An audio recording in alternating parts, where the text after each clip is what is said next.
talking nutrition and what y'all should be eating while you are practicing or before you're practicing, before your games, everything in between. What do you and or your kids need to be ingesting in order to avoid cramping, in order to avoid bonking and or just crashing because you're ill-fueled? And then how do we maximize our performance by being well-fueled? Okay? First things first, let's talk three things: carbohydrates, fats, and proteins. All three are important. If your diet says, hey, we don't need to eat carbohydrates or we need to be low carbohydrate, you're already starting off on a bad road that you do not need to take. Carbohydrates, especially for athletes, are very, very important. Reason being, carbs are our natural, most utilizable fuel source for energy. Meaning, we eat a carbohydrate, potatoes, chocolate, chips, bread, rice. We take that and we turn it into the energy we use during practices and games. Low carbohydrate athletes will bonk because they don't have the fuel source.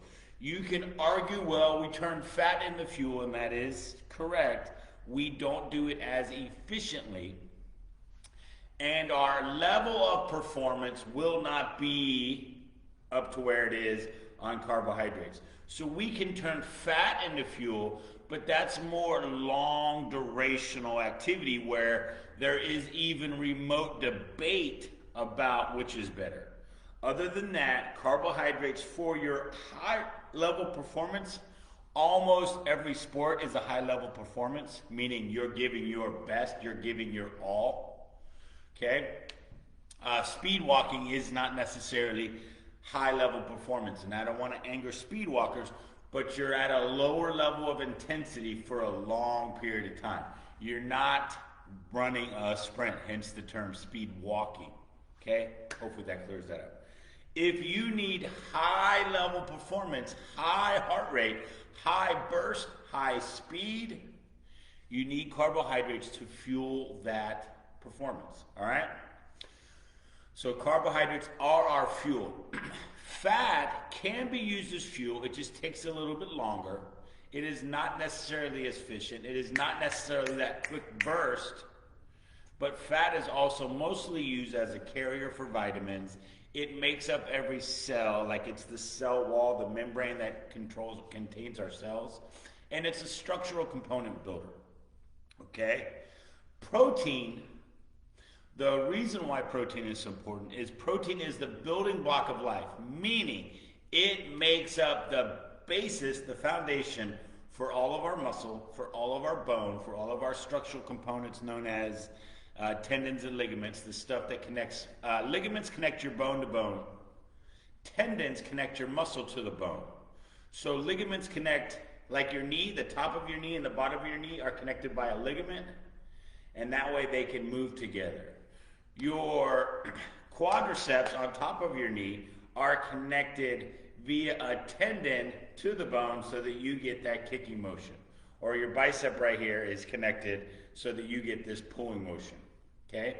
So tendons connect the muscle to the bone, ligaments bone to bone.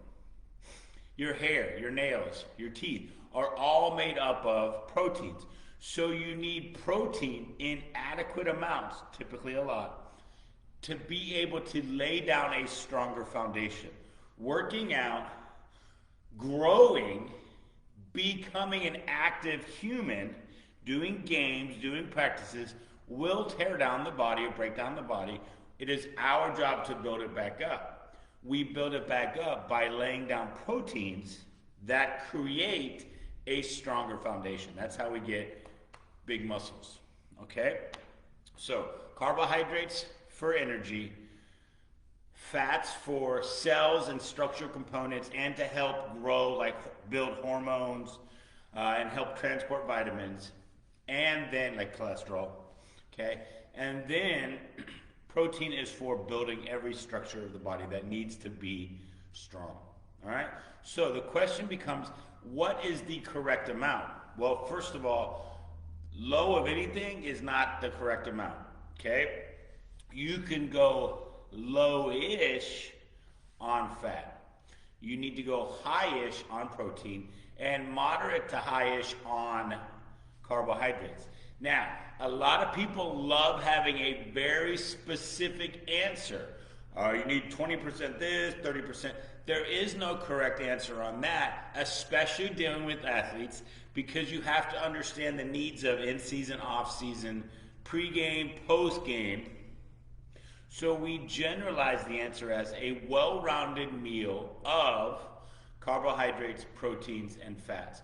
So a low or a high protein, low fat meal with carbohydrates, or a low fat protein, I mean, like chicken and turkey versus eating a filet mignon. Why? The fat tends to sit a little bit. You don't want to drink a whole milk right before a game. You don't want to eat a ton of eggs right before a game. All right, so a meal consisting of chicken, rice, and a glass of water would be an adequate meal, especially if the chicken had skin on it, so that has a little bit of fat. Great meal.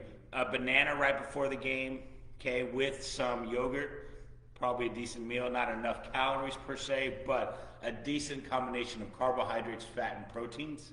And that's what we're looking to do before practice, before games, and then after the games, kind of the same mixture to help rebuild or refuel the body of what's been taken away during the games. Okay, so there are popular sports drinks, which are essentially electrolytes and sugar to help rebuild. Electrolytes being salt and potassium. Okay, those are the main ones we need to burn out, or we need to refill because of practice. When we sweat out salt, sodium, so we need to replenish that. Also, potassium is based off of the level of sodium, so getting more potassium helps regulate sodium and potassium, okay, because as they go, they have a relationship together, okay. Generally speaking, if you're dehydrated, drinking something like pickle juice, which is very high in sodium, is beneficial. So actually tomorrow we'll talk about the sodium potassium regulation and how it helps with preventing dehydration. That's a very important topic that most people need to understand better. So we'll go over that tomorrow. All right, back on point. How many calories? Okay, you generally, since you're practicing, need to eat above your daily total need. But what is your daily total need? There are multiple different manipulations or math equations you can use. We found the easiest one for athletes is just to take your body weight and multiply it by 12. Okay? That's going to give you an adequate amount of guesstimation, because everything really truly is a guesstimation for your true calorie total, unless you do a oxygen expiration test, known as a VO2 test. You can measure your expiration rate and then calculate your calories based off of knowing that number. It's a little bit awkward for most people because they don't have the access to the machine. They don't have the access to spending 24 hours just breathing into that machine, and most people don't want to do it. But you can get a pretty good, pretty close estimate on body weight times 12.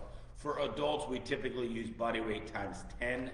And then if you're trying to lose weight, that'll help you to lose weight, most adults being overweight. But for athletes, we go body weight times 12, gives you a pretty close estimate.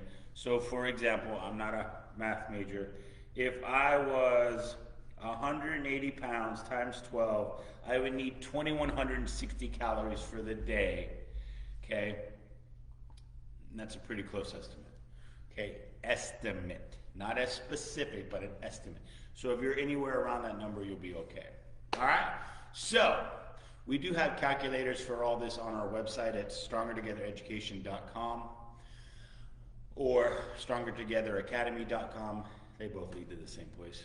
All right, anyway, back on point. Carbohydrates are for fuel. Fat is for body processes, building of cells, building of hormones, building of cholesterol, okay, transportation of things. And then protein is the building block of life that helps to build things, all right? We need adequate amount of all of them. because we're getting adequate amount, we will be optimally fueled because food is fuel. Just like your car needs gasoline and or electricity and or whatever it maybe runs off of these days, vegetable oil for all I care. Food is the fuel that runs your body, and you need it in adequate amounts or you're gonna bonk, your car is gonna run out of energy. All right? So, hour and a half before games on average, hour and a half before practice, unless you're eating something very quick digesting like a piece of fruit. Okay, what does that mean? It takes about an hour and a half to get the food from your mouth into your bloodstream to be used as energy. Hour and a half on average, give or take. Some can be digested quicker. There are some carbohydrates like goo gel, which runners use, which can digest very, very quickly. They just put it on their tongue and it's into the bloodstream almost instantly. A little bit different with those. So quick digesting sugar like a banana, strawberries, grapes, watermelon can get into the bloodstream very quickly, and that's more of your last minute, oh, I'm still hungry, I forgot to eat kind of thing. I better get something into my system, but I don't want to be cramping because my stomach is trying to digest that food. Remember, while you're really giving your best performance, all unnecessary body products or processes shut down. So a lot of times your digestive system will actually slow down and won't digest food as much. It won't be working as much, because your body's focused on other things. A task at hand kind of goal. All right, so hour and a half on general before the game, before the practice. After the game, it's when do you feel ready? Most high school, most college, most professional levels have a food readily available for after the game that they generally walk to the locker room, shower, get changed, and then go find the food, and that takes anywhere from 30 minutes to an hour. So on average, that's what they call the golden hour window in bodybuilding, and that's fine. It's not a hard, fast rule, because if you're not hungry, don't force yourself to eat, but when you are hungry, have that food available. All right? That's all I have for today. Hopefully this cleared it up. If you do have questions, as always, just leave us comments. We'll try to do our best to get back to you. We answer all comments and questions. Not sure how quickly, especially in the holidays. All right, that's all I have. Thank you very much. I'm Spencer Aiken with Stronger Together Performance Academy. You guys go out, be awesome, be amazing. Thank you.